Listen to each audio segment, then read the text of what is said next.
Hello and welcome to Literary Gladiators, the show where we discuss and debate literature in all of its forms. If it's written work, it's game. Let's meet the panel. Lily. Kelsey. Charlie. And Josh. What are we going over today, Dan?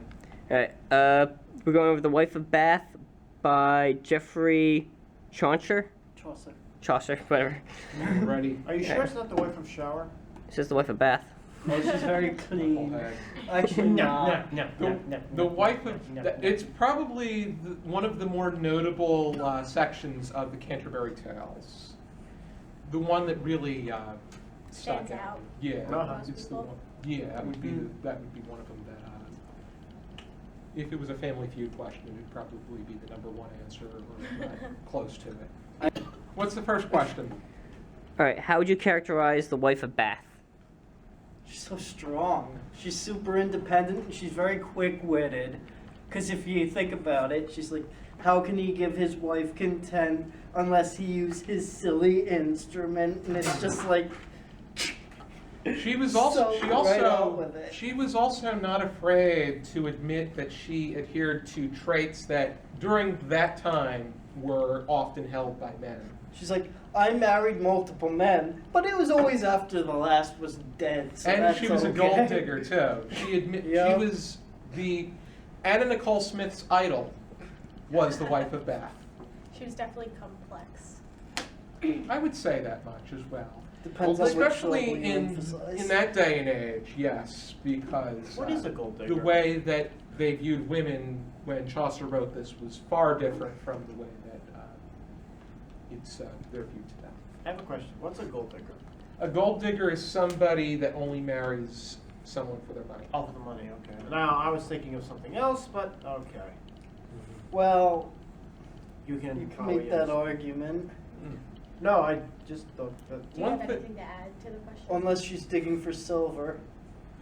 One thing that's noteworthy is that the prologue is longer than The the story story. itself, because the prologue is what I think what Chaucer was trying to get across was who the wife of Bath really was. He really wasn't. Yes. He wasn't very much concerned with putting her in a situation.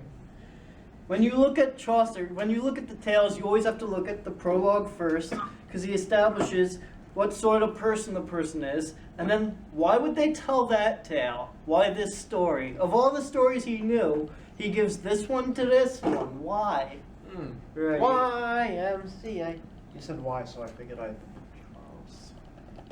I'm getting a beaten later. Probably my worst... Already.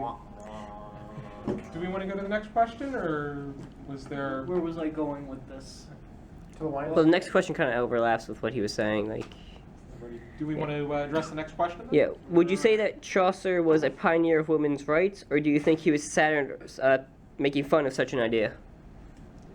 I Well- would disagree with both sides of the question. I wouldn't say that he's, a pioneer for women's rights, because I don't really feel like a man could hold that position.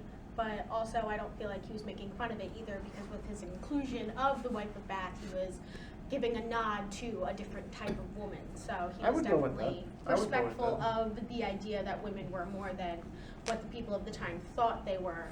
But I don't think he was, like... I think Well, that he got on the mic about slut shaming at a time when that was probably not a topic. I think that this situation, or this is one of the topics that has been argued by literary theorists time and time again. I believe that no matter what the intention is, when we look at it today, this can be viewed as an inspiration. It can be viewed as very influential to the woman's voice. I agree. Perhaps it's not coming from a woman, but at the same time, nobody had the fortitude to go forward and say that what a woman wants most is Money. control Yeah. over, sovereignty over the man. Power over men. That's Which- what she said. That was the, it was, that was That a was the clever answer to question. the riddle. The net, in the story, if you have not read it, Yeah, a knight commits a rape. Yeah, a knight commits a rape, and rather than be put to death, the queen says to him, "Tell me what women want most, and I'll spare your life. You have A year 3 to- days, a year to figure It's it a out." year to figure it out, and it's Okay. 3 days to decide whether or not he wants, if he could. After he'll take he the wife tells of the Bath. fairy, right? Because the Yeah. fairy tells him the answer, Mhm. and then It she's was the like, wife of Bath, yeah, the fairy. and then the fairy says, "Marry me now that I helped you, because you said you'd do anything in exchange for it." He's And kinda the worried fact about that he gave her the choice, Right. he gets more, he Yeah. gets what he wants and then some. Yeah. And I will also have your fun fact of the day. Knights were supposed to be noble, and they were supposed to be trustworthy. They were the police force. They were like the Marines back then. They kept the king safe. They kept everyone safe. So a knight they were held in highest regard. So if a knight was ever to commit something like that, it was instant. You're gonna lose your head. Even though the system of chivalry was inherently sexist because it relies on the idea that women need protecting, That's your fun fact of the day.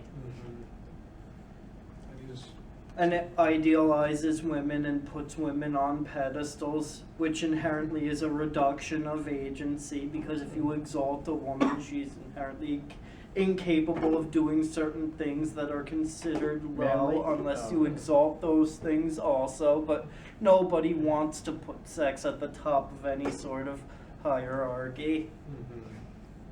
I think that the fact that an argument can be made that Excuse me. ability and not gender should be the ultimate decision of who is held at which pedestal. Well, Alright, so any final thoughts? I think that this is. I read the Canterbury Tales during British Literature 1, and I thought that this was the one that was, to me, the one that stuck out the most. it is my It sticks favorite. up like a sore thumb, basically. And if you're interested in checking out the Canterbury Tales, it's in public domain, but I'm going to leave a link to the version that helped me prepare. There's an edition, Penguin Classics. It's edited by Jill Mon, and it's excellent. Jamon. You're the Jamon. Jill Mon. And I would think that It's original spelling, though. It's Middle English spelling. Is that going to be a problem? it's up to the reader. The one that I read, it was in modern English as opposed to because it started out in Old English. That was Middle. It was middle. Okay. It could be a bit challenging to understand the Middle English because there were different words that meant different things. It's funny because I actually did a project when I taught my seniors where I gave them the first lines of the prologue, Wayne and Aprili with his showers, so to the drot of march of perchitorota and by that every vein in Swiklikora and all that, and then I had them like try to pick out word by word what are the modern English cognates, like Wayne being when, Aprili's April, and they did really well with it. So if you like take your time, you can probably piece it together. Ready. But the Oxford World Classics edition is very good if you need something in modern spelling. Oh, okay. Yeah, you could. If you want to buy the book, you can check that one out. If you wanted to just get it online, that link will show you a very accessible version of the entire Canterbury Tales. Accordingly. All of them.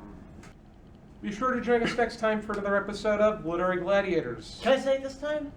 Yeah, sure. Until then, keep reading. Have fun. Sure. Thank you so much.